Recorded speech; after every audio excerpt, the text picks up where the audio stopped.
So Kiely is one of my close friends. We met through mutual friends, and we became closer in the past year to coming months recently. And yeah, so this is a common misconception.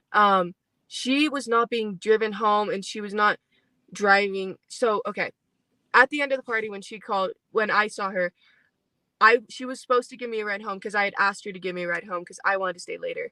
I then realized later in the party that I believe she was drunk, and I knew she was drunk, and so I did not want her to be driving me home, because I, I know about drunk drivers and all that, and so I, Smart. yeah, and I figured she would be staying there, or she would find a ride home because she's a smart girl. She's smart enough to know, she's smart, and so, then I found her as I was leaving the party. I was making sure to find her to tell her that I had another ride home, and that I loved her and I wanted to say bye and for her to have fun at the party. And then when I left the party, we were pretty much on 89 with my ride, and she called me as I was in the car in the passenger seat, and she was like, "Hey, where are you? Do you still need a ride home?" And I was like, "No, I'm okay. Like, I'm in the car right now. I'm like getting driven home now." But Kiely did not have a set ride home, and I was under the impression that she would either sleep there or find another ride home. Um, and it was not known that anybody was going to give her a ride home. She was not, when she called me, she was not in a car. I could hear the party and many people talking in the background.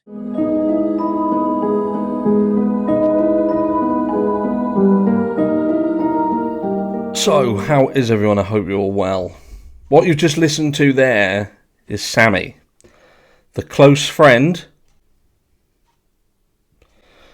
of Kiely Rodni. And that was her, or part of her interview on the All American Dream Chasers channel. That's as much as I'll say about that channel at the moment. Bit of controversy. We're not going to get involved. But look, yeah, so Sammy went onto this channel and she done this interview. And I hope that you did do what I asked you to do, and that is listen, shut your eyes, and really take it in.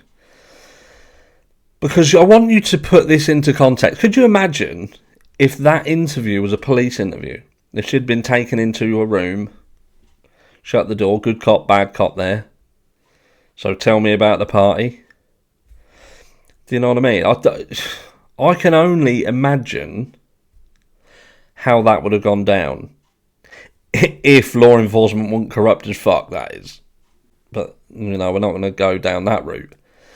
But Sammy, look, this ain't a hate track, by the way. This is trying to help people understand what makes people look dodgy. Because what we're going to talk about now is why I don't believe a damn word that this girl says, and why I think that if you listen to her closely, that she is told a lot more than what many people may have picked up on. So look, what we're talking about here, she is specifically talking about, well, she's not really talking about a lot, even though she was asked to tell us about Kiely. Start from the beginning, tell us about her. She couldn't really answer how long she'd been her friend. Even though they were a close friend, it doesn't seem that they really knew each other that long. Last year, months, recently. Do you know what I mean? Yes, she could have been close to her. She could have been.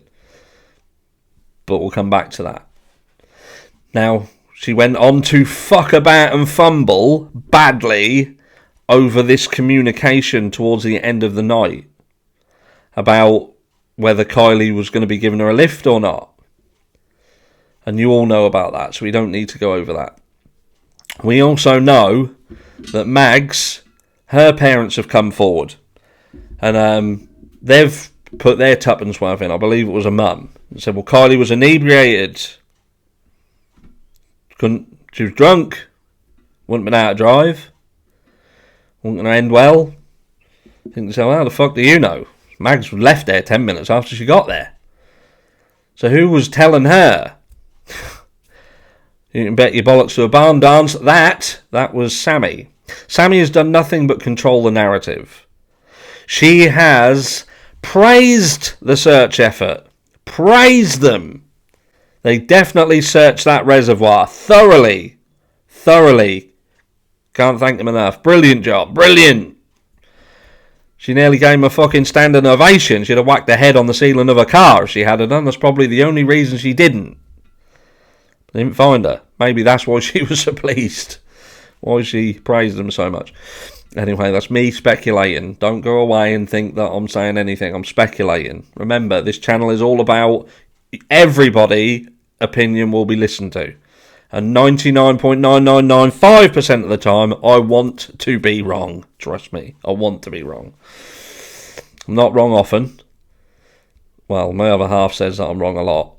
I don't think she's right.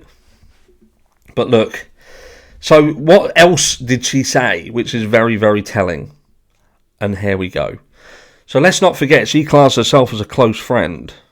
Now, she classes Kiely as a clever girl, smart girl.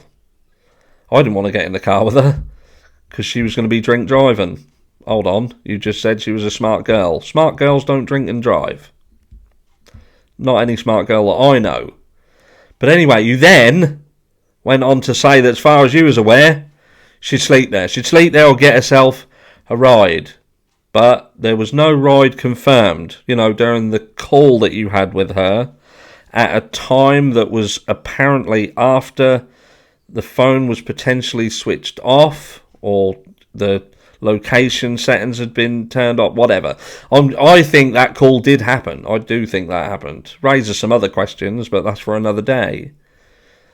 But the party was on in the background, so you said. Not according to other people. The party closed. It was shut down. They'd pulled all of the stuff, the speakers and the lights and everything. They were tidying up. And at this time, Kiely would have been down by her car, if we're to believe Elsa. In fact, if you follow Elsa's timeline, when you rung her, it's quite likely that Kiely was down a hole being pulled out of it by Elsa and her friend.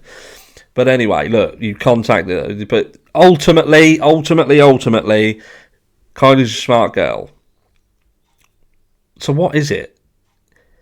Why are you, for this smart girl, a close friend, that you was happy to give alcohol, know she was having alcohol, and leave her at a party without a second thought, even after you, by your own admission, stated that you didn't want to get in a car with her because you know about drink driving. You're a smart girl. That's what he said. I don't believe that. I don't believe you're smart at all. Or, well, smart in a certain way. I think you are.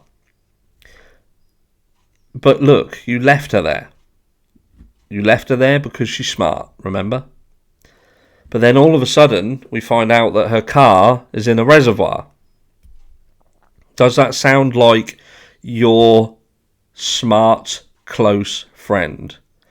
The smart, close friend that you, by your own admission, said that she would either sleep there or she would find a lift. But you are now happy to accept the fact that she had an accident. But she didn't sleep there. She didn't get a lift. She got in the car herself and she drove. She drove down to the water, out of control, lost control, or didn't see the water and ended up in the reservoir and somehow ended up in the back of that vehicle. Now, I don't know the mechanics of how that works. I genuinely don't. And you should question that. Because you're smart in certain things. Like, remember when you talked about when they're searching for stuff and the reflective nature of things and how that can help things be found. I'm not sure that you'd be smart enough to think that dropping specific windows may help a car go underwater and flip round. I don't know. I'm not going to get into all that. But it certainly helped that the car was upside down, perhaps. It would have hindered them seeing it. You can still see it in certain things, but look, anyway, I digress. But you left your friend at a party who you said was smart, and that friend went on to have a fatal accident. That's in your eyes. You're ignoring the fact that we currently believe that there was a sighting of her, or at least her vehicle, at 11 a.m. on the Saturday. We also know that she was found where she was found in the car, and you're ignoring that. You're not questioning that either. There are no videos, no pictures, nothing. Despite them all going through you. Through the Be Real app, remember? You said there was hundreds. You had pictures. You had pictures of pictures. Pictures of people taking pictures who were taking pictures of people taking pictures. We ain't seen one picture. Is that because you were going round, like you said in that interview, talking to different people because you're sociable girls who's going around? Couldn't say what you was doing a lot of the time because you was inebriated. How is it, though, that you was inebriated and was still able to make smart decisions, like not getting into a vehicle of a girl that you, by your own admission, said was too drunk really to drive, and you know about drunk drivers, but yet you was not smart enough to understand that your close friend was potentially a risk to herself. And that, in a nutshell, is why you're getting the heat that you're getting. That is why people don't understand. Like, I could go into more things, like social media presence of Kiely on yours, and the fact that you deleted your social media right after Kiely was found. Potentially, I imagine, because you felt that there could be something that would lead them to believe that you had some influence on what happened. Now, I'm not saying you flat out pushed Kiely in the water or anything like that, but I do believe that you are, to some degree, in some manner, responsible, and that is just my opinion. You are completely innocent until proven guilty in a court of law, and that's not likely to happen where you live. So you've got that going for you. But Kiely deserves answers. If she was truly a close friend to you, look in your heart. Could you have done more? And think about your actions since then. Can you not understand why people are struggling to see you as a genuine person? Let me know down below what you think, and I'll catch you all in the next one.